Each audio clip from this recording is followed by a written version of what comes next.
ভারতের প্রধানমন্ত্রী নরেন্দ্র মোদী তৃতীয়বারের মতো ক্ষমতায় আসার পর প্রথম দ্বিপাক্ষিক সাক্ষাৎ করেছেন বাংলাদেশের প্রধানমন্ত্রী শেখ হাসিনার সাথে। দুই সরকার প্রধানের বৈঠকে 10টি চুক্তি সই করা হয়েছে, যার মধ্যে সবচেয়ে আলোচিত বাংলাদেশের ভেতর দিয়ে ভারতের রেল ট্রানজিট সুবিধা আদায় এবং বাংলাদেশের তিস্তা প্রকল্পে ভারতের অন্তর্ভুক্তি।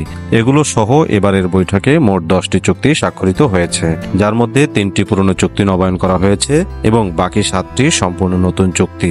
বাংলাদেশ ও ভারতের মধ্যকার এসব চুক্তি নিয়ে আলোচনা করা হবে কি কেন কিভাবে এই পর্বে। কি কেন কিভাবে চ্যানেলে আপনি নতুন হলে অনুরোধ করব সাবস্ক্রাইব করে বেল আইকনটিতে ক্লিক করুন। বাংলাদেশে ভারতের ট্রেন চলবে কেন এই সম্পর্কে জানতে কি কেন কিভাবে এই ভিডিওটি সম্পূর্ণ না টেনে দেখুন। মনের সকল জিজ্ঞাসা আর কৌতূহল মেটাতে অজানাকে জানার যাত্রায় আমাদের সঙ্গে হতে পারেন আপনিও। বর্তমান পদ্ধতিতে ভারতীয় ট্রেন সীমান্তে আসার পর বাংলাদেশি ইঞ্জিনে বাংলাদেশের ভেতরে প্রবেশ করে বাংলাদেশি একজন চালক সেই ট্রেন চালিয়ে আনেন। ফেরার সময়ও একই রকম পদ্ধতি অনুসরণ করা হয়, কিন্তু পরীক্ষামূলক যাত্রার জন্য ভারতের সাম্প্রতিক প্রস্তাবে বলা হয়েছে তারা বাংলাদেশের ওপর দিয়ে দেশটির এক এলাকা থেকে অন্য এলাকায় ট্রেন নিয়ে যেতে চায়। ট্রানজিট চালুর পর ভারতের ট্রেন বাংলাদেশে চলার জন্য গেদে দর্শনা সীমান্ত থেকে হলদিবাড়ি চিলাহাটি রুটকে সংযুক্ত করা হবে। এই ট্রানজিট হলে নিজ দেশের মধ্যে রেলপথের দূরত্ব অনেকখানি কমবে ভারতের। ট্রানজিট চালু করতে নতুন রেলপথ নির্মাণ করা হবে নাকি যেটি আছে সেটিকে সংস্কার করা হবে সে ব্যাপারে পরিষ্কার তথ্য জানা যায়নি। এর বাইরেও বাংলাদেশের রাজশাহী থেকে পশ্চিমবঙ্গের কলকাতা রুটে নতুন ট্রেন চালু করার বিষয়ে আরেকটি সমঝোতা স্মারক সই করা হয়েছে। বাংলাদেশ ও ভারতের মধ্যে তিস্তা নিয়ে বহু আগে থেকেই সংকট চলছে। এই সংকট সমাধানে বাংলাদেশের পক্ষ থেকে তিস্তা চুক্তির দাবি জানানো হলেও এতদিনে তার কোনো অগ্রগতি হয়নি। এমন অবস্থায় তিস্তা নদী কেন্দ্রিক বন্যা প্রশমন, ভাঙন হ্রাস ও ভূমি উদ্ধারে একটি মহাপরিকল্পনা করে বাংলাদেশ, যেটি তিস্তা মহাপরিকল্পনা হিসেবে পরিচিত। এই পরিকল্পনার অংশ হিসেবে বাংলাদেশের উজানে একটি বহুমুখী ব্যারেজ নির্মাণেরও চিন্তা রয়েছে বাংলাদেশের। শেখ হাসিনার ভারত সফরে আগ্রহের কেন্দ্রবিন্দু ছিল তিস্তা প্রকল্প। সাম্প্রতিক বৈঠকের পরে জানানো হয় তিস্তা প্রকল্পে ভারত যুক্ত হবে। তবে এটি কি বাংলাদেশের প্রস্তাবিত মহাপরিকল্পনা নাকি ভারতের সাথে নতুন কোনো পরিকল্পনা গ্রহণ করা হবে সে বিষয়ে পরিষ্কার করে কিছু বলা হয়নি। তিস্তা নদীর সংরক্ষণ ও ব্যবস্থাপনার জন্য ভারতের পক্ষ থেকে একটি কারিগরি দল খুব শীঘ্রই বাংলাদেশ সফর করবে। 2011 সালের তিস্তা চুক্তি হওয়ার কথা থাকলেও আজ পর্যন্ত তা বাস্তবায়ন করা যায়নি। এরপর 14 বছর কেটে গেলেও এই সংকটের কোনো সমাধান হয়নি, বরং এখনও এই ইস্যুটি আলোচনার পর্যায়েই আটকে আছে। তবে বাংলাদেশের প্রধানমন্ত্রী সাম্প্রতিক এই বৈঠককে ফলপ্রসূ বলে দাবি করেছেন। এই বৈঠকের কারণে প্রধানমন্ত্রী শেখ হাসিনা একই মাসে দ্বিতীয়বারের মতো দিল্লি সফর করেছেন। এর আগে গত 9 জুন তিনি মোদির শপথ অনুষ্ঠানে যোগ দিয়েছিলেন। শেখ হাসিনা এক মাসে 2 বার ভারত সফরের বিষয়টিকে দুই দেশের ঘনিষ্ঠ সম্পর্কের প্রমাণ হিসেবে উল্লেখ করেন।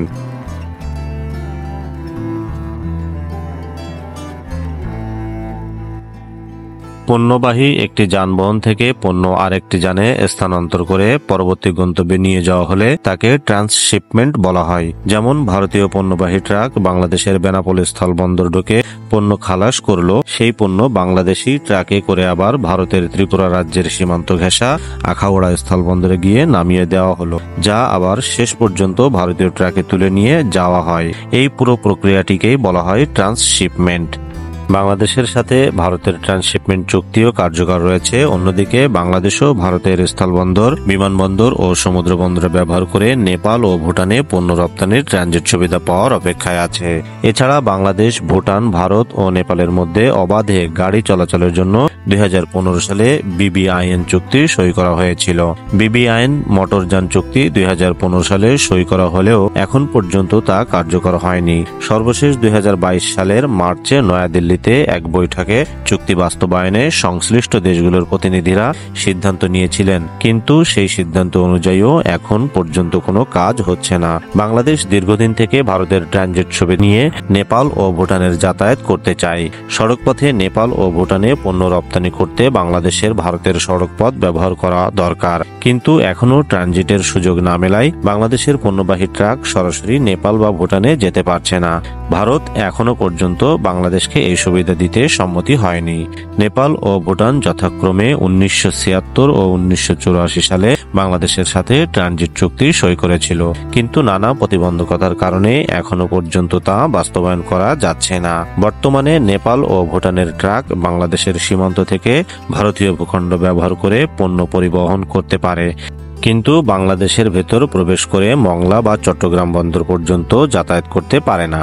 এক্ষেত্রে বাংলাদেশি ট্রাকে পণ্য নিয়ে ভারতীয় সীমান্ত দিয়ে তা খালাস করা হয়, তারপর আবারও ভারতীয়, নেপালি বা ভুটানি ট্রাক তা তুলে নিয়ে নির্দিষ্ট গন্তব্যে চলে যায়। এই ট্রান্সশিপমেন্ট ব্যবস্থা অনেক দিন থেকে চালু থাকলেও ভারত সরাসরি বাংলাদেশকে ট্রানজিট সুবিধা দিচ্ছে না। বিশ্ব বাণিজ্য সংস্থার নীতি অনুযায়ী একটি দেশ আরেকটি দেশের গা দিয়ে তৃতীয় কোনো দেশে পণ্য পরিবহন করতে চাইলে দ্বিতীয় দেশ ট্রানজিট সুবিধা দিতে বাধ্য, কিন্তু আরেকটি দেশের উপর দিয়ে আবারও নিজের দেশের ভূখণ্ডে পৌঁছানোর ক্ষেত্রে মধ্যবর্তী দেশটি ট্রানজিট সুবিধা দিতে বাধ্য নয়। ভারত বাংলাদেশকে ট্রানজিট সুবিধা দিতে বাধ্য হওয়ার পরও বাংলাদেশ এই সুবিধা ভোগ করতে পারছে না। বাংলাদেশ থেকে প্রচুর রোগী ভারতের চিকিৎসার জন্য যায়। বাংলাদেশের রোগীদের চিকিৎসা সেবা আরো সহজ করতে ভারত বাংলাদেশের জন্য ই-মেডিকেল ভিসা চালু করার ঘোষণা দিয়েছে। সেই সাথে উত্তর পশ্চিমাঞ্চলের জনগণের সুবিধার্থে রংপুরে একটি নতুন সহকারী হাই কমিশন খোলার উদ্যোগ নেওয়া হয়েছে।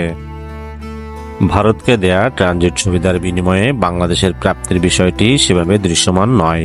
সে কারণেই একটি ধারণা বেশ জোরালো হচ্ছে যে প্রায় একতরফাভাবে ভারতকে সুবিধা দেওয়া হয়েছে।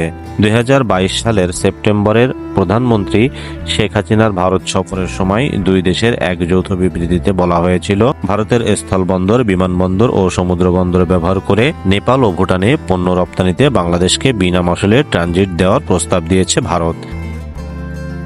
কিন্তু বাংলাদেশের ব্যবসায়ীরা জানিয়েছেন এখনো নেপাল, ভুটানে সেই ট্রানজিট সুবিধা পাওয়া যাচ্ছে না। ভারতের সাথে বিদ্যমান বড় বাণিজ্য ঘাটতি, তিস্তা সহ 53টি অভিন্ন নদীর পানি বন্টন বিষয়ে সুরাহা না হওয়া, সীমান্তে হত্যা শূন্যতে নামাতে না পারা সহ বিভিন্ন ক্ষেত্রে ভারতের সাথে সন্তোষজনক সমঝোতা না হওয়ায় বাংলাদেশে ভারতের ট্রানজিট সম্পর্কে নেতিবাচক দৃষ্টিভঙ্গি ক্রমেই বাড়ছে।